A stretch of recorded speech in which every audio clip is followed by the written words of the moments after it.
Hello friends, CSC BL ज्ञान में आपका स्वागत है।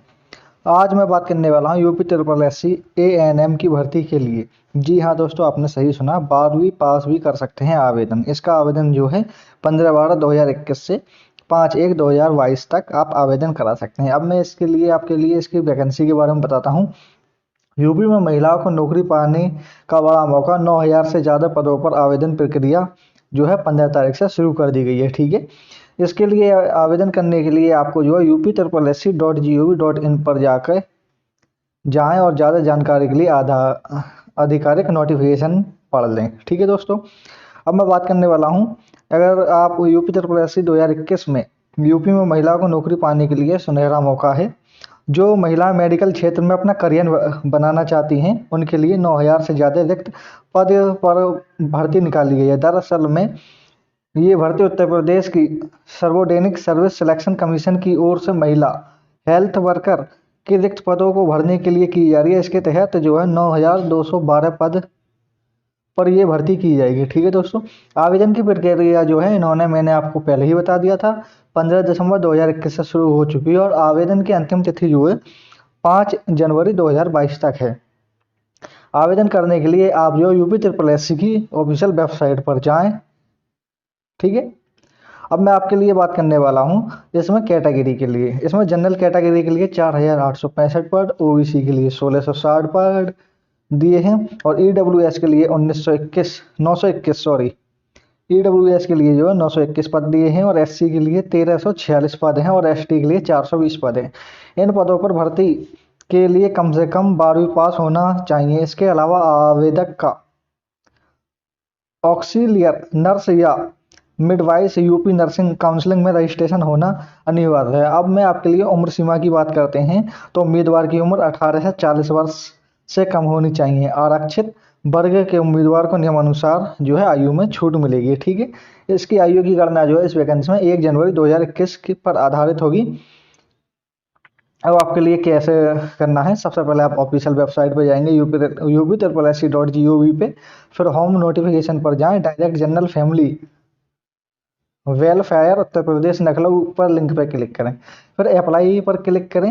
अप्लाई करने के बाद में जो है आपको मोबाइल नंबर और ईमेल आईडी की मदद से रजिस्ट्रेशन पूरा कर लें। अब मैं आपके लिए फॉर्म की तरफ लेके चलता हूँ, एप्लीकेशन फॉर्म कैसे भरते हैं। ठीक है दोस्तों, आपको सबसे पहले कहाँ पे आना है, यूपी ट्रिपल एससी की मुख्य ऑफिशियल वेबसाइट पर आ गए। ऑफिशियल वेबसाइट पर आने के बाद में देखिए ये आ रहा है महिला मुख्य परीक्षा के लिए। जो है आपको जो है सिंपल सा आपको इस पर क्लिक कर देना। जैसे मैंने इस पर क्लिक किया, अब आपके लिए ये वैकेंसी डिटेल आ चुकी है। ठीक है, आपको यहाँ पर जो है अप्लाई पर क्लिक करना है, अप्लाई ऑनलाइन। अब ये आप देख सकते हैं, ये वही वैकेंसी आता है। देखिए वही वैकेंसी जो मैंने आपको पहले ही बताई थी। इसकी देखिए ये दिनांक 15/12 से शुरू है और 5/1/2022 तक है। ठीक है, और आपके लिए बताता हूँ कि आप आवेदन कौन भर सकता है, इसमें कौन नहीं भर सकता। ठीक है, अब आपके लिए जो है यहाँ पर आने के बाद में जो है आप कैंडिडेट रजिस्ट्रेशन पे क्लिक करेंगे। कैंडिडेट रजिस्ट्रेशन पे क्लिक करने के बाद में जो आप यहाँ पर जो है वैकेंसी डिटेल देख सकते हैं। अगर आप वैकेंसी डिटेल देखना चाहते हैं तो आप जैसे ही इस पर क्लिक करेंगे तो इसमें जो है वैकेंसी डिटेल दे रखी है, direct general family welfare Uttar Pradesh Lucknow. ठीक है, 9212 वैकेंसी है टोटल और उसमें जनरल इतनी दे रखी है, ओनली वुमेन है वैकेंसी। ठीक है, कोई मेल कैंडिडेट नहीं डाल सकता है। अब मैं इस पेज को काट देता। अब जो है देखिए इन्होंने जो सर्च क्या रखी है, ये देख सकते हैं, आवेदन पत्र भरने के लिए आवेदकों जो आवेदक हैं उनके लिए निर्देश। केवल वे ही अभ्यर्थी जो आयोग द्वारा प्रारंभिक परीक्षा आया थे, जिन्होंने पीईटी में उपस्थित हुए हैं, उनका स्कोर बोर्ड संख्यात्मक बोर्ड संख्यात्मक स्कोर के साथ उपलब्ध है, इस मुख्य परीक्षा में भाग ले सकता है। क्योंकि जिन्होंने पीईटी की परीक्षा दी थी वो कैंडिडेट जो है इसमें भाग ले सकता है। अभ्यर्थी को ये सुनिश्चित कर लेना चाहिए कि वह विज्ञापन में प्रकाशित अनिवार्य योग्यता रखता हो। जो भी कैंडिडेट आवेदन कर रहा है उसको ये सुनिश्चित करना चाहिए कि वह जो इस वैकेंसी में आवेदन कर रहा है वह इसके लिए पात्र है या नहीं, और विज्ञापित पद के लिए पात्रता मानदंडों को पूरा करता है। ठीक है, अभ्यर्थी अपने प्रारंभिक परीक्षा अय्यर पीईटी 2021 में भरी गई सभी जानकारी स्वयं रूप से इस आवेदन पत्र में प्रदर्शित करेगा।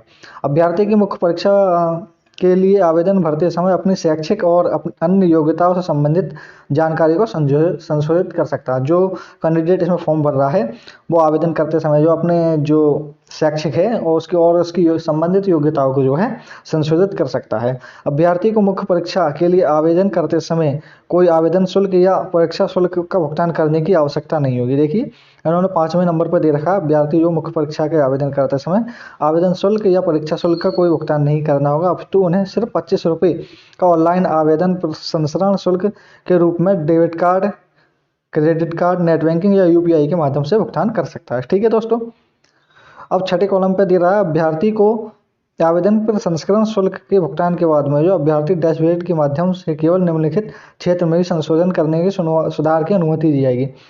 नाम में वर्तनी को गलती, पिता के नाम की वर्तनी की गलती, पत्राचार का पता, अन्य विवरण है जो है क्षैतिज श्रेणी के रूप से जो है आप आवेदन में कर सकते हैं। अब आप इसके लिए सामान्य अनुसूचित जाति, जनजाति, अन्य पिछड़े वर्ग उक्त के अतिरिक्त अभ्यर्थी को आवेदन किसी अन्य विवरण के में संशोधन की अनुमति नहीं है। ठीक है, अब 7वें कॉलम में दे रहा, आवेदन में संशोधन यदि कोई हो की अनुमति केवल आवेदन सबमिट करने की अंतिम तिथि तक ही की जाएगी, क्योंकि जो अभ्यर्थी आवेदन कर रहा है उसमें संशोधन जो है उसका जो है आवेदन सबमिट करने की अंतिम तिथि तक ही की जाएगी। अंतिम तिथि के बाद में किसी भी प्रकार का परिवर्तन नहीं हो सकता, क्योंकि ये आवेदन की लास्ट तिथि 5 जनवरी 2022 है।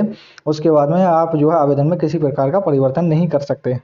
अभ्यर्थी यदि अभ्यर्थी भर्ती प्रक्रिया के किसी भी चरण में अपात्र पाया जाता है तो उसे आयोग घोषित कर दिया जाएगा। अगर जो कैंडिडेट जो है ऑनलाइन करा रहा है अगर उसे अपात्र पाया जाता है तो उसे आयोग घोषित कर दिया जाएगा, उसका अभ्यर्थन निरस्त कर दिया जाएगा। सूचना को छापने या गलत प्रस्तुत करने पर भर्ती के किसी भी स्तर पर अभ्यर्थी निरस्त किया जा सकता है। ठीक है दोस्तों, आप इस नोटिफिकेशन को पढ़ लेना है। इसके बाद में जो आपको जो आवेदक, ये देखिए आवेदक द्वारा दी गई सामान्य जानकारी, मैं घोषणा करता हूं कि मेरे द्वारा दी गई जानकारी सत्य है। आप इस पर क्लिक करेंगे।